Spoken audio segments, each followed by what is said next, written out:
நேர்களே, தற்போது நம்ம பார்க்க போற விஷயம் என்ன அப்படிங்கும்போது, இந்த 2025 யாராலையுமே மறக்க முடியாத ஒரு அற்புதமான செயல்பாடுகள் நடந்து கொண்டிருக்கு.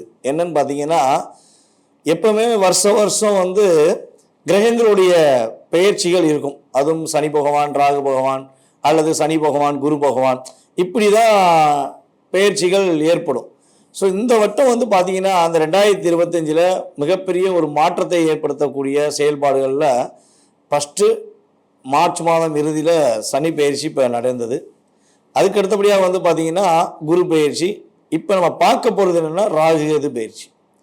இந்த 3 கிரகங்களின் பயிற்சிகள் மூலமாக மிகப்பெரிய மாற்றங்கள், சில விஷயங்களில் ஒரு பதட்டமான சூழ்நிலையெல்லாம் யோசிச்சிட்டே இருக்கும் பொழுது, இந்த ராகு கேது பகவான் உங்களுடைய வாழ்க்கையில் என்னென்ன விஷயங்கள்லாம் செயல்படுத்த போகிறாங்க, இந்த ராகு கேது பயிற்சி எப்போ நடக்க போகுது அப்படின்னு சொல்லி ஃபஸ்ட்டு தெரிஞ்சுக்கிடுவோம்.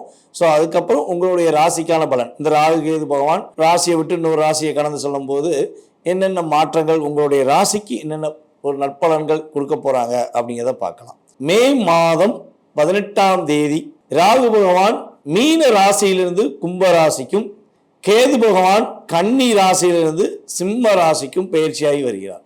அதாவது மற்ற கிரகங்கள் 7 கிரகங்கள் என்ன பண்ணுவாங்கன்னா கிளாக் வைஸில் சுற்றுவாங்க. இந்த ராகும் கேது பகவான் மட்டும் என்ன பண்ணுவாங்கன்னா ஆண்டி கிளாக் வைஸில் சுற்றுறது தான் இவங்களுடைய இயல்பான குணம். அப்புறம் என்ன அர்த்தம்னா, மனிதர்களுடைய செயல்பாடுகள் நேர்மையாக போய்கிட்டே இருக்கவங்க என்ன பண்ணுவாங்க, எதிர்மறையாக நோக்கி பயணிப்பாங்க. எதிர்மறையாக நோக்கி பயணிக்கிறவங்க என்ன பண்ணுவாங்கன்னா நேர்மையை நோக்கி பயணிப்பதற்கான ஒரு ஆற்றலை ஏற்படுத்த வேண்டும். அதுவும் நிழல் கிரகங்களாகிய ராகு கேது பகவான் மட்டுமே அந்த முழுமையான செயல்பாடை செயல்படுத்த முடியும் என்பதற்காகவே இவங்க என்ன பண்ணுறாங்கன்னா ஆண்டி கிளாக் வைஸில் சுத்த வைக்கிறாங்க அப்படின்னு பார்க்குறோம். நிழல் கிரகங்கள் சொந்த வீடு இல்லாத ஒரு கிரகங்கள். அப்போ சொந்த வீடு உள்ள கிரகங்களுக்கே ஆளுமை தன்மை இருக்கும். சொந்த வீடு இல்லாத கிரகங்களுக்கு எப்படி ஆளுமை தன்மை இருக்கும் அப்படிங்கிற ஒரு கேள்வி வைக்கலாம். இவங்களுக்கு சொந்த வீடு தான் இல்லை, ஆனால் இவங்க எந்த வீட்டில் உட்காந்துருக்காங்களோ அந்த வீடை தான் வீடாக மாற்றிடுவாங்க. அதாவது வாடகை வீட்டுக்கு இப்போ போயிருக்கோம் பார்த்தீங்களா, ஒரு வாடகை வீட்டில் இருந்தோம்னா 20 வருஷத்துக்கு மேலே வந்துட்டு என்ன சொல்கிறாங்க, தனக்கு சொந்தம் சொல்லி ஒரு சட்டம் இருந்துச்சுன்னு சொல்லி சொல்கிறாங்க. ஸோ அதே மாதிரி தான் இவங்களுக்கு அப்படிலாம் கிடையாது. இவங்க போகிற 1.5 வருஷமும் அந்த வீடு அவங்க வீடு தான். 1.5 வருஷத்துக்கு அப்புறம் அந்த வீடை தன்னோட சேவை வீட்டுக்காரர் எடுத்துக்கலாம். அதில் உள்ள அந்த ராசியில் உள்ள கிரகங்கள் எடுத்து ஆளுமை கொள்ளலாம். ஆனால் இவங்க ஒரு ராசிக்குள்ளே போயிட்டாங்கன்னா உங்களுடைய சுய ஜாதகத்தில் இப்போ ராகு பகவான் எங்கே வர்றாரு, கும்பராசிக்கு வர்றாரா, கும்ப ராசியில் என்னென்ன கிரகங்கள் இருக்கோ அந்த கிரகத்துடைய ஆளுமையை இவர்களே எடுத்துக்கொள்வார்கள். வாங்க உங்களுடைய ராசிக்கான பலன்களை பார்ப்போம்.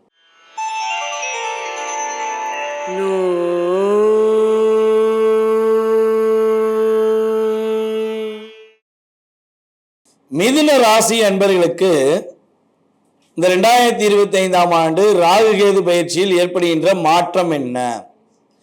மிதுன ராசிக்காரங்களுக்கு பார்த்தீங்கன்னா ராகு பகவான் 10ஆம் இடத்துல அமர்ந்திருந்தார். மிதுன ராசிக்கு 10ஆம் இடமான மீன ராசியில் அமர்ந்திருந்த ராகு பகவான் கும்ப ராசிக்கு 9ஆம் இடத்துக்கு வர்றார். அதே போல மிதுன ராசிக்கு 4ஆம் இடத்தில் அமர்ந்த கேது பகவான் தற்போது சிம்ம ராசியான 3ஆம் இடத்தை நோக்கி பயணிக்கார். ராகு 9ஆம் இடத்துக்கும் கேது 3ஆம் இடத்துக்கும் வருவதனால் என்னென்ன மாற்றங்கள் ஏற்பட போகுது, நம்மளுடைய மிதுன ராசிக்காரங்க என்னென்ன விஷயங்கள்லாம் நீங்கள் நன்மையை பெற போகிறீங்க அப்படிங்கிறத பற்றி பார்ப்போம். அதற்கு முன்னாடி கடந்த காலங்களில் ஒரு 1.5 வருஷமாக 2 வருஷமாக, ஏன்னா சனி பயிற்சி நம்ம கட்டாயமாக இதில் எடுத்துக்கணும், மிதுன ராசிக்கு என்னென்ன போராட்டங்கள் வந்துச்சு அப்படிங்கிறத ஃபஸ்ட்டு தெரிஞ்சுக்குவோம். தொழில் நிரந்தரமான தொழில் இல்லை. இந்த தொழிலை பார்த்தா அதுலேயும் ஏற்றம் இல்லாமல் போச்சு, அந்த தொழிலை பார்த்தேன் அதுலேயும் ஏமாற்றமே வந்துச்சு. ஒரு நிரந்தரமான தொழிலை நோக்கி தேடுவதே என்னுடைய நோக்கமாக இருந்துச்சு அப்படின்னு சொல்லி நீங்கள் ஃபீல் பண்ணியிருக்கலாம். அதே போல் சந்தோஷம்னா என்ன? இந்த 1.5 வருஷமாக உங்களுக்கு சந்தோஷம்னா என்னன்னு கேட்குற அளவுக்கு தான் உங்களுடைய வாழ்க்கையில் நடைமுறையில் உங்களுக்கு நடந்த விஷயமாக இருக்கும். நீங்கள் சந்தோஷம் சந்தோஷம் சந்தோஷம் சந்தோஷம்னு தேடிக்கிட்டே போகலாம். அதில் மிதுன ராசியில் சந்தோஷங்கிற பேர் கூட உள்ளவர் கூட இருக்கலாம், ஆனால் சந்தோஷம் மட்டும் இருந்திருக்காது. மகிழ்ச்சிங்கிறது ரொம்ப ரொம்ப கம்மி. அப்படி சந்தோஷம் இருந்தது என்று நினைத்தால் உங்கள் சுய ஜாதகத்தில் ஏதாவது ஒரு கிரக அமைப்பு வலிமையாக இருந்திருக்கும். அப்போ தான் ஏதாவது ஒரு எட்டி பார்க்குற சந்தோஷம் கிடச்சிருக்கும். பரவாயில்லையே, சந்தோஷம் எட்டி பார்த்துருச்சே அப்படிங்கிற மாதிரி தான் உங்களுக்கு கிரகங்கள் கொடுத்துருக்கும். அப்போ சந்தோஷமும் இல்லை, ஒரு பொருளாதாரத்திலும் முன்னேற்றமும் இல்லை. ஏற்றம் எப்போ கிடைக்கும், எப்பொழுது சந்தோஷம் கிடைக்கும் என்று எதிர்பார்த்து ஒரு மிகப்பெரிய ஒரு மனசுக்குள்ள ஒரு எண்ணத்துடன் இருக்கக்கூடிய அன்பார்ந்த நம்மளுடைய மிதுன ராசிக்காரர்களுக்கு இந்த ராகு பகவானும் கேது பகவானும் ஒரு அற்புதமான சூழ்நிலைகளை உருவாக்கி தரப்போறாங்க. மிகப்பெரிய ஒரு மாற்றமான தன்மைகளை தரப்போறாங்க அப்படிங்கிறது உண்மை. ஏற்கனவே பார்த்தீங்கன்னா நம்மளுடைய மிதுன ராசிக்காரங்க ஒரு விஷயத்தை 2 விதமாக பார்க்குற குணாதிசயம் உங்களுக்கு உண்டு. இருக்கு, திடீர்னு இல்லைன்னா என்ன பண்ணுறது அப்படிங்கிற ஒரு எண்ணம் உங்களுக்கு இருந்துக்கிட்டே இருக்கும். அதே போல் உங்களை ஒரு ஃப்ரெண்ட்ஷிப் மட்டும் உள்ள மிதுன ராசின்னு சொல்லி யாராலையும் எடுக்க முடியாது. ஒரு நட்பு வட்டாரம் உங்களை சுற்றி இருக்கவே செய்யும். எப்போ பார்த்தாலும் குறைஞ்ச ஒரு 2 பேராச்சும் உங்கள் கூட இருப்பாங்க. அந்த அளவுக்கு ஒரு இயக்கம் உங்கள் கூட இருந்துக்கிட்டே இருக்கும். உங்கள் கூட அவங்க இருக்கிறனால உங்களுக்கு நன்மை கிடையாது, அவங்களுக்கு தான் நன்மை. உண்மையிலேயே மிதுன ராசிக்காரங்க கூட இருந்தாங்கன்னா ஈஸியாக வேலையை நகர்த்திடலாம். உங்களுக்கு அதாவது மற்றவங்களுக்கு ஒரு வேலை நடக்கணும்னா உங்களை கூட்டு வச்சு என்ன பண்ணலாம், அப்படி ஈஸியாக உங்களை அப்படியே நீங்கள்லாம் யார், உங்களை மாதிரி நல்லவங்க உண்டா அப்படின்னு சொல்லி ஒரு வார்த்தை சொல்லிட்டா போதும், உங்கள் வேலையை விட்டு போட்டு போய் என்ன பண்ணுவீங்க, அவங்களுக்காண்டி வேலை பார்ப்பீங்க. உன்னையே தான் நம்பி இருக்கேன் அப்படின்னு ஒரு வார்த்தையை உங்கள்கிட்ட சொல்லிட்டா போதும், நீங்கள் அவ்வளோதான் ஃப்ளாட்டு விட்டுருவீங்க. எனக்கு வேலையை அப்புறம் பார்த்துக்கலாங்க, உங்களுக்கு நீங்கள் சொல்லிட்டீங்க, உங்களை முடிச்சு கொடுத்துட்டு நான் என் வேலையை அப்புறம் பார்த்துக்கிறேன் அப்படின்னு சொல்லி தான் நீங்கள் செயல்பட்டிருப்பீங்க.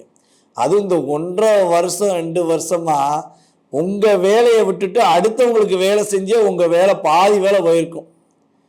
உங்கள் வேலையை யார்ட்டையா ஒப்படைச்சிட்டு நீ பார்த்துக்கோன்னு சொல்லிட்டு போன மிதுன ராசிக்காரங்க பாதி பேர் வேலை இல்லாமல் தான் உட்காந்துருப்பாங்க. அந்த இடத்துல இன்னொரு ஆள் உட்காந்துக்கிட்டு உங்களை நாட்டமாக பண்ணுவாங்க. ஸோ இந்த சூழ்நிலை தான் இருக்குது. நல்லா யோசிச்சு பாருங்கள். இன்னொரு விஷயம் நடந்தது. என்னுடைய கிளைண்ட் ஆன்லைன் மூலமாக நம்மளை சந்தித்த கிளைண்ட் சொன்ன விஷயம், இந்த வார்த்தை நான் அவங்களுக்கு சொன்னோன்னே அவங்க என்கிட்ட போன வாரம் தான் என்கிட்ட ஜாதகம் பார்த்தாங்க. நம்ம ஆன்லைன் மூலமாக தான், சிங்கப்பூர்லேருந்து. நான் சொன்னேன், ஐயா நீங்கள் யாரையும் வேலை சேர்த்து விட்டீங்களா, சேர்த்து விட்டு அதனால் உங்களுக்கு பாதிப்பு வந்துச்சான்னே. எப்படியா சொல்கிறீங்க, கரெக்டாக உண்மையிலேயே ஒரு 3 மாதத்துக்கு முன்னாடி தான் நான் என்னுடைய ஃப்ரெண்டு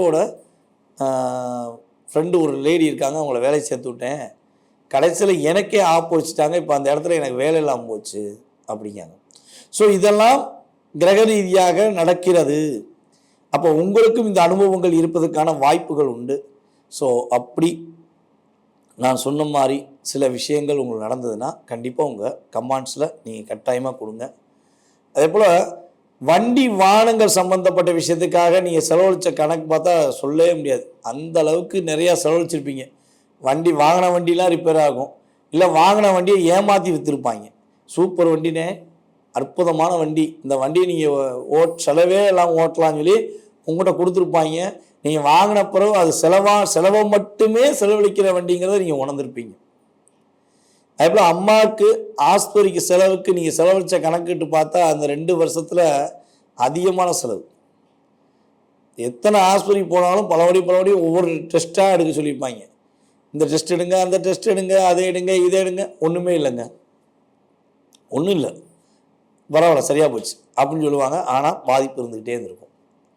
இந்த விஷயங்கள்லாம் உங்களை ரொம்ப தாக்கம் பண்ணியிருக்கும். அதேபோல் மிதுன ராசிக்காரங்க கடந்த 1.5 வருஷத்தில் வீடு கட்டுவதற்கான முயற்சிகள் ஏதேனும் எடுத்திருந்தீங்கன்னா பாதியோடு நிற்கும். கட்டின வீடு பாதியோடு நிற்கிங்க. இன்ஜினியர் வரமாட்டேங்காரு, கொத்தனார் வரமாட்டேங்காரு, இல்லாட்டி ஏதாவது ஒரு பொருள் வரமாட்டேங்க அப்படின்னு சொல்லி ஏதாவது ஒரு விஷயத்துக்காண்டி கட்டின வீடு பாதியோடு நிற்பதற்கான சூழ்நிலைகளை கிரகங்கள் கொடுத்துருக்கும். ஸோ இந்த நிலையிலிருந்து எப்போ மாற்றம் உண்டு, என்னென்ன முன்னேற்றங்கள்லாம் நம்மளுடைய ராகு பகவானும் மற்றும் கேது பகவானும் உங்களுக்கு கொடுக்க போகிறாங்க, அதே போல் இந்த கிரக பயிற்சியில் உங்களுக்கு என்னென்ன விஷயங்களை கவனம் என்று சொல்கின்ற வார்த்தைகளை உபயோகப்படுத்துகிறாங்க அப்படிங்கிறத கிரக ரீதியாக நான் ஆராய்ந்த விஷயங்களை உங்களிடம் சமர்ப்பிக்கிறேன். தயவுசெய்து சொல்கிற விஷயத்த கவனமாக கேளுங்க. இனிமே தான் உங்களுக்கு கான்செப்டே இருக்குது. இது ஏன் நான் சொல்கிறேன்னா, இது சில பேர் இருக்காங்க, ஒவ்வொரு யூடியூப் சேனல்லையும் வருவாங்க, 5 நிமிஷத்துக்கு அப்புறம் தான் வீடியோ ஆரம்பிக்கி, 7 நிமிஷம் கழித்து அப்புறம் தான் வீடியோ ஆரம்பிக்குன்னு சொல்லி போட்டுட்டு போயிடுவாங்க. ஸோ நீங்கள் என்ன பண்ணுவீங்கன்னா, 7 நிமிஷம் கழித்து தானே எதிர்காலம் இருக்குது அப்படின்னு பார்ப்பீங்க. ஒரு விஷயம் நல்லா தெரிஞ்சுக்கோங்க, எந்த ஜோதிட வீடியோவாக இருந்தாலும் நீங்கள் ஒரு வீடியோ பார்க்கணுன்னு முடிவு எடுத்துட்டிங்கன்னா ஃபுல்லாக பாருங்கள். ஏன்னா ஏதோ ஒரு விஷயம் நாங்கள் கடந்த கால கருத்துக்களை சொன்ன விஷயம் உங்களுக்கு நடந்திருக்கும். அப்போ நீங்கள் அடுத்து இந்த வீடியோ பார்க்கும்போது உங்களுக்கு முழு மனதோட அதாவது ஆத்ம திருப்தியுடன் நீங்கள் நடக்குங்கிற நம்பிக்கையோடு பார்ப்பீங்க. ஸோ மற்றவங்க சொல்கிறாங்கன்றக்காண்டி 6 நிமிஷம் கழித்து பார்ப்போம், 7 நிமிஷம் கழித்து பார்ப்போம்னு பார்த்தா அதில் உங்களுக்கு நம்பிக்கை வராது. ஸோ அதை பற்றிலாம் யோசிக்காதீங்க, ஓகேவா? ஸோ இந்த ராகு கேது பகவான் உங்களுக்கு என்னென்ன மாற்றங்களை கொடுக்க போகிறாங்க, என்னென்ன விஷயங்கள்லாம் உங்களுக்கு முன்னேற்றங்களை கொடுக்க போகிறாங்க அப்படிங்கும்போது, சக ஊழியர்களுடைய செயல்பாடுகள் மூலமாக உங்களுக்கு, அவர்களுடைய ஆதரவுகள் மூலமாக உங்களுக்கு முன்னேற்றம் உண்டு. நல்ல ஒரு மாற்றமான சூழ்நிலைகள் ஏற்பட போகுது.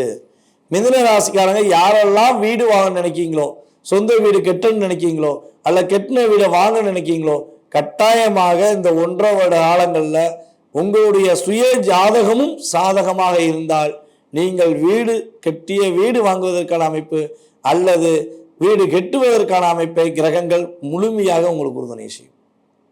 கெட்டின வீடு பாதியோடு நின்றுச்சு, எப்படா ஆரம்பிப்போம் அப்படிங்கிற நினச்சிக்கிட்டீங்கன்னா இனிமே ஆரம்பிப்பீங்க.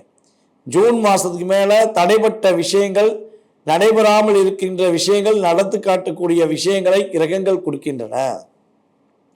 சந்தோஷம் மகிழ்ச்சி எப்போ கிடைக்கும்? இனிமே கிடைக்கும். இந்த ராகு கேது பயிற்சிக்கு அப்புறம் கிடைக்கும். உங்களுக்கு சந்தோஷம் மட்டும்தான் கிடைக்கும், உங்கள் சுய ஜாதகமும் வலிமையாக இருந்தால். ஏன் அதை உயாம் சொல்கிறேன்னா, சுய ஜாதகம் 70%, கோச்சார ரீதியான கிரகங்களுடைய அமைப்பு 30%, 20லிருந்து 30%. ஸோ அந்த வில் பவர் தக்கன உங்களுக்கு நன்மை உண்டு. அப்போ கட்டாயமாக உங்களுக்கு மகிழ்ச்சிகளும் சந்தோஷங்களும் அதிகமாக கிடைப்பதற்கான வாய்ப்புகள் உண்டு.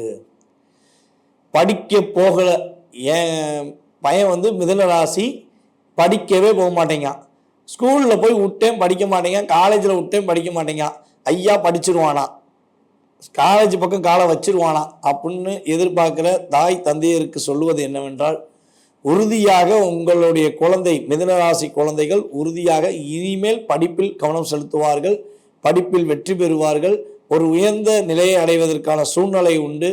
எந்த போட்டியில் கலந்து கொண்டாலும் நம்முடைய மிதுன ராசி மாணவ செல்வங்கள் வெற்றி பெறுவதற்கான அமைப்பை கிரகங்கள் ஏற்படுத்தி கொடுக்கும்.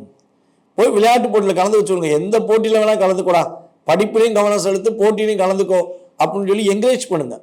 படிப்பு மட்டுமே எதிர்காலத்தை தீர்மானித்து விடாது, இரண்டும் கலந்ததுதான் கலவை. 2 கண்ணுமே நம்மளுக்கு முக்கியம் சொல்லுவோம் பார்த்தீங்களா, அதே மாதிரி தான் படிப்பும் குழந்தைகளுக்கு முக்கியம், விளையாட்டும் முக்கியம். அப்போ ஒவ்வொரு விளையாட்டிலையுமே அவங்களுடைய அங்கீகாரத்தை நிலைநாட்டுவதற்கான சூழ்நிலையிலே அரசாங்கம் உதவி செய்யுது. ஸோ அப்போ உறுதியாக நம்மளுடைய மிதுனராசி அன்பர்கள் ஒரு விளையாட்டு போட்டியில் வெற்றி பெற்று ஒரு அங்கீகாரம் பெறுவதற்கான வாய்ப்பு, படிப்பில் நல்ல மதிப்பெண் பெற்று அங்கீகாரம் பெறுவதற்கான வாய்ப்புகளை கிரகங்கள் கொடுக்கின்றன. கல்லூரிக்கே போக மாட்டேன்னு சொன்ன, +2 முடிச்சுட்டு இல்லை காலேஜில் பாதியோடு நின்ற மாணவர்கள் இனிமேல் கல்லூரி பயணத்தை தொடங்குவார்கள். உறுதியாக டிகிரி முடித்து நல்ல ஒரு அங்கீகாரத்தை பெறுவதற்கான சூழ்நிலைகள் உண்டு. அதே போல் மிதுன ராசியில் யாரெல்லாம் அரசாங்க வேலைக்காக முயற்சிகள் எடுக்கிறீர்களோ அவர்களுக்கு அரசாங்க வேலை கிடைப்பதற்கான சூழ்நிலைகளை உங்களுக்கு கிரகங்கள் கொடுக்கின்றன. உங்களுடைய தகப்பனார் வழி சொத்தில் உள்ள செயல்பாடுகள், வில்லங்கமான செயல்பாடுகள் ஏதேனும் இருந்தால் உங்களுக்கு சாதகமாக அமைவதற்கான சூழ்நிலைகள் உண்டு. உங்களுடைய தகப்பனார் வழி தாத்தா வழி சொத்து உங்களுக்கு கிடைக்கும், உங்கள் அப்பா வழி சொத்து கிடைக்காது, அது கிடைக்கிறதுல சில தடை வரலாம். ஆனால் உங்கள் தாத்தா வழி சொத்து உங்களுக்கு கிடைப்பதற்கான யோகத்தை கிரகங்கள் கொடுக்கின்றன. அதே போல் பார்த்தீங்கன்னா கொஞ்சம் ஒரு இடத்துல இருக்க மாட்டீங்க. இப்போ கிரக பயிற்சிக்கு அப்புறம் என்ன ஆகும்னா, வெளிநாடு எங்கேயா சுற்றி பார்க்கலாமா? இல்லை இந்த நம்ம தமிழ்நாட்டிலேயே எங்கேயாவது ஒரு பயணம் டூர் போயிட்டு வரலாமா? இல்லைன்னா இந்தியாவிலேயே எங்கேயா பயணம் செய்யலாமா? ஃப்ளைனில் போயிட்டு வருவோம், ஃப்ளைட்டில் ஒரு தடவையாக போயிட்டு வருவோமா அப்படின்னு ஒரு எண்ணம் இருக்குன்னா இந்த ராகு பகவான் உங்கள் எண்ணத்தை நிறைவேற்றி தருவார். ஒரு மாற்றத்தை உறுதியாக ஏற்படுத்தி கொடுப்பார். மனசுக்குள்ள ஆசைகள் அவ்வளோ இருந்துச்சு பார்த்தீங்களா, இது கிடைச்சா சந்தோஷம், அது கிடைச்சா சந்தோஷம், இப்படி கிடைச்சா சந்தோஷம், அப்படிலாம் இருந்துச்சு பார்த்தீங்களா, அந்த சந்தோஷங்கள் இனிமே நிறைவேறப் போகிறது. ஆனால் சந்தோஷம் நிறைவேறப் போகுதுங்கிறக்காண்டி தேவையில்லாத சந்தோஷம், மற்ற குடும்பத்தை அழித்து விட்டு ஏற்படுகின்ற சந்தோஷம், மற்ற பெண்களை தவறாக சித்தரிக்கின்ற சந்தோஷத்தை எக்காந்த கொண்டும் இந்த காலகட்டங்களிலும் எந்த காலகட்டங்களிலும் நம்மளுடைய அன்பான மிதுன ராசிக்காரர்கள் இயக்கிவிடக்கூடாது. இயக்கிவிட்டால் கிரகம் அதனுடைய கடமையை கரெக்டாக தவறாமல் உங்களை வச்சு செய்யும் என்பதனால சந்தோஷம் உங்களுடைய குடும்பத்துக்கும் உங்களுடைய தனிப்பட்ட செயல்பாடுகளுக்கும் சிறப்பாக இருக்கும். மற்றவர்களை பாதிப்படையக்கூடிய எந்த சந்தோஷமும் உங்களுக்கு நிலையான தன்மையை கொடுத்து விடாது என்பதனால் சரியான முறையில் சந்தோஷத்தை பெற்றுக்கோங்க. ஓகேவா? இல்லீகல் கான்டாக்ட் எதுவும் இருந்தால் கட்டாயமாக மாற்றிக்கொள்ள வேண்டிய சூழ்நிலை வந்துடும். ஸோ கவனமாக செயல்படுங்க அப்படிங்கிறது என்னுடைய கருத்து. சரி, இப்போ இந்த கிரகங்கள் இப்படி செயல்படுவது மூலமாக நீங்கள் என்னென்ன விஷயங்களை கவனமாக இருக்கணும்? நம்மளுடைய மிதுன ராசிக்காரங்க ராகு கேது பயிற்சி அப்போ கவனமாக இருக்க வேண்டிய விஷயங்கள் என்னென்ன அப்படிங்கும்போது, உங்களை விட வயது குறைந்த நபர்கள் உங்களுடன் வேலை பார்க்கிறார்கள் அல்லது உங்களுடைய அலுவலகத்தில் இருக்கிறார்கள், உங்களுடைய கம்பெனியில் வேலை பார்க்காங்கன்னா அவங்களை கொஞ்சம் கவனமாக வழி நடத்துங்கள். அவங்கள எக்காந்தம் கொண்டும் டிஸ்கரேஜ் பண்ணிடாதீங்க, முடிஞ்ச அளவு என்கரேஜ் பண்ணுங்கள். அவங்கள டிஸ்கரேஜ் பண்ணிங்கன்னா உங்களுடைய ப்ளஸ் அண்ட் மைனஸை அப்படியே டெலிகாஸ்ட் பண்ணிடுவாங்க.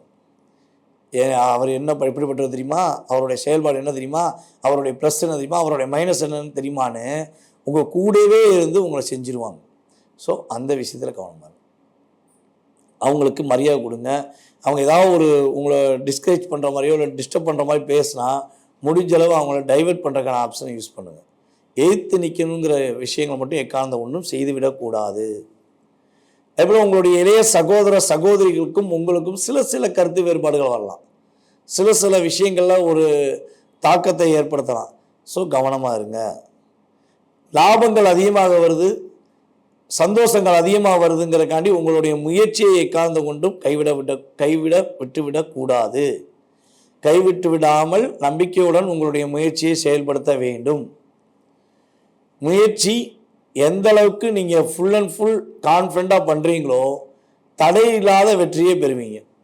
முயற்சியில் மட்டும் கொஞ்சம் அசால்ட்டாக இருந்துட்டிங்கன்னா சில வெற்றிகளில் போராட வேண்டிய சூழ்நிலை ஏற்பட்டுவிடும். அதேபோல் கம்யூனிகேஷன் சம்பந்தப்பட்ட எந்த ஃபீல்டில் வேலை பார்க்குற நம்மளுடைய மிதுனராசி அன்பர்கள் ரொம்ப ரொம்ப ரொம்ப ரொம்ப கவனமாக இருக்கணும். தொலைத்தொடர்பு சம்பந்தப்பட்ட விஷயங்கள், அதேபோல் நம்மளுடைய யூடியூப், இன்ஸ்டாகிராம், ஃபேஸ்புக், அதே போல் சமூக வலைதளங்களில் தன்னை பிரபலமாக்க வேண்டும், தன்னுடைய செயல்பாடை இந்த உலகம் அங்கீகரிக்க வேண்டும் என்ற செயல்பாடில் செயல்படுகின்ற அனைத்து நண்பர்களுக்கும் அனைத்து சகோதர சகோதரிகளுக்கும் சொல்வது என்னென்னா, மிதுனராசிக்காரங்களுக்கு உறுதியாக உங்களை சித்தரிக்கும் வண்ணம் தவறான வண்ணமாக இல்லாதவாறு பாதுகாத்துக் கொள்ளுங்கள். அவசரப்பட்டு உங்களை நீங்கள் ஒரு மதிப்பு மரியாதை வேணுங்கிறக்காண்டி ஒரு தவறான செயல்பாடை செஞ்சிட்டிங்கன்னா அதில் ஏகப்பட்ட பிரச்சனையை சந்திக்க வேண்டியிருக்கும். அப்புறம் மற்றவர்களுக்கு பாதிப்படையும் அளவுக்கு வார்த்தைகளை உபயோகப்படுத்தவே கூடாது. தேவையில்லாமல் வீடியோ பதிவுகளில் மற்றவங்களை தரக்குறைவாக பேச வேண்டிய சூழ்நிலைகள் ஏதாவது ஒரு சூழ்நிலை வந்தாலும் முடிஞ்சளவு அவாய்ட் பண்ணிடுங்க. ஸோ வார்த்தைகள், அந்த கம்யூனிகேஷன் ரெண்டுமே சேர்ந்துச்சுன்னா நீங்கள் கெட்ட பேர் வாங்கிடுவீங்க. ஸோ நல்ல பெயர், நல்ல விஷயங்கள், நல்ல மாற்றங்களை சந்திக்கணும்னா சில விஷயங்களை நீங்கள் கவனமாக இருந்தீங்கன்னா கட்டாயமாக கிரகங்கள் உங்களுக்கு முழுமையான ஆளுமை தன்மையை கொடுக்கும். உங்களுடைய தகப்பனாருடைய ஆரோக்கியம் சம்பந்தப்பட்ட விஷயங்களில் ஏதாவது சிறு பிரச்சனைகள் வருவதற்கான வாய்ப்பு உண்டு. அதே போல் பார்த்திங்கன்னா உங்களுக்கு மேக்சிமம் அடிவயிறு பிரச்சனை வருவதற்கான வாய்ப்பு உண்டு. ஸோ இந்த சூழ்நிலைகள் ஏதாவது வர விடாமல் தடுக்கணும்னா நீங்கள் கட்டாயமாக ஒவ்வொரு புதன்கிழமையும், மேக்சிமம் மாதத்தில் ஒரு புதன்கிழமை அல்லது ஒவ்வொரு புதன்கிழமையும் உங்களுடைய வீட்டின் அருகில் இருக்கின்ற ஆஞ்சநேயருக்கு 11 வெற்றலை காம்பில் சுற்றி ஆஞ்சநேயருக்கு மாலையாக நீங்கள் சாத்துனீங்கன்னா, புதன் ஓரையில் கரெக்டாக வழிபாடு செஞ்சு வந்தீங்கன்னா, உங்களுடைய இளைய சகோதரனால் ஏற்படுகின்ற பிரச்சனை, உங்களை விட வயது குறைந்தவர்களால் ஏற்படுகின்ற பிரச்சனை, கம்யூனிகேஷன் சம்மந்தப்பட்ட விஷயங்களில் ஏற்படுற பிரச்சனைகள் எல்லாமே பிரச்சனை வெளியே நிற்கும், உங்களை நோக்கி வராது. இல்லைன்னா உங்களை நோக்கி அப்படியே அம்பு விட்ட மாதிரி வந்து அடிப்பாங்க, கொஞ்சம் கஷ்டப்படணும். ஸோ அதனால் வழிபாடுகளை சரியாக பின்பற்றுங்கள். உங்களுக்கு தெரியாத 2ஆம் பாலினத்தான திருநங்கைகள், அந்த சகோதரிகளுக்கு உங்களால் முடிஞ்ச உதவிகள் செய்யுங்க. ஸோ அவங்களுக்கு நீங்கள் உதவிகள் செய்யும்பொழுது, அவங்களுடைய ஆசீர்வாதம் முழுமையாக கிடைக்கும் பொழுது, நீங்கள் உறுதியாக பலவிதமான தடைகளை தகர்த்தெறிந்து வெற்றி பெறுவதற்கான உங்களுக்கு வாய்ப்பு இருக்கும். ஏன்னா எப்போயுமே வந்து பார்த்திங்கன்னா, இவங்களாம் தெய்வ குழந்தைகள் நம்ம சொல்லுவோம். ஸோ அவங்கள வந்து கேலி பண்ணுறது, கிண்டல் பண்ணுறதுலாம் மிதுன ராசிக்காரங்க 100% கூடாது, எந்த ராசிக்காரங்களும் கூடாது. அவங்கள மரியாதை கொடுத்து மரியாதை நிமித்தமாக நீங்கள் நடத்தும் பொழுது சகல விதமான ஆற்றலும் இறை அருளும் உங்களுக்கு முழுமையாக கிடைக்கப்பட்டு நீங்கள் வெற்றி பெறுவீங்க. இப்போது வரை நான் சொன்ன விஷயங்கள் உங்களுக்கு நடந்திருக்கு என்றால் உங்களுடைய மேலான கருத்துக்களை கமெண்ட்ஸில் கொடுங்க. மீண்டும் அடுத்த பதிவில் உங்களை சந்திக்கும் வரை தற்போது உங்களிடமிருந்து விடைபெறுவது நான் உங்கள் டிஜே சுந்தரபாண்டி, சிவகாசியிலிருந்து. நன்றி, வணக்கம்.